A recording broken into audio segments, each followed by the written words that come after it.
Excellent week-end à vous tous. C'est un privilège pour moi de me retrouver devant vous pour méditer la parole de Dieu. Ce matin, nous continuons avec notre série intitulée « Il n'en avait pas l'air ». Et notre 7e leçon portera sur la vie de Moïse. Continuez à partager au maximum autour de vous, comme vous le faites si bien depuis tout ce temps, pour édifier des âmes et sauver des vies.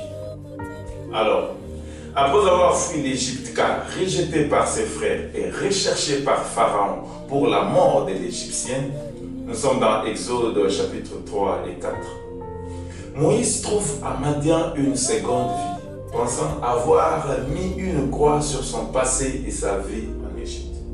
Mais le voilà 40 ans après devant le buisson ardent. Et la mission que Dieu lui donne était de retourner en Égypte pour libérer ses frères. Lui qui croyait avoir coupé tout lien avec l'Égypte va se rendre compte que Madian n'était qu'un lieu et un temps de préparation avant d'aller achever la mission commencée en Égypte.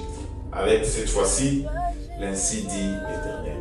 Beaucoup de gens, comme c'est le cas ici, se sont vus obligés de démissionner de leur emploi ou sont allés s'installer ailleurs. Ou encore, ont mis fin à certaines fréquentations pour avoir été rejetés. Écoute, première chose, ton passé, tu ne peux pas l'effacer, mais tu ne dois que l'affronter avec Dieu.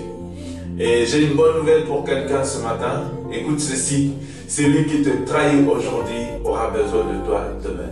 Celui qui te rejette aujourd'hui dépendra de toi demain. Ceux qui avaient vendu Joseph hier ont eu besoin de Joseph pour leur vendre du blé. Ceux qui avaient refusé de partager l'héritage paternel avec Jephthé ont donné à Jephthé tout le pays pour en être juge d'eux-mêmes. Regardez, Dieu pouvait aussi faire de Moïse un grand prophète à Madian.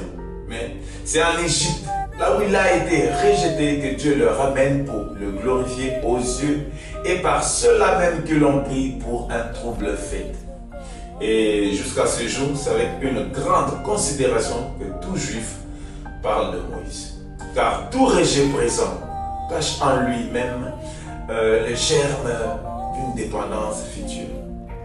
Aux yeux des Israélites, Moïse n'avait pas l'air d'être leur juge.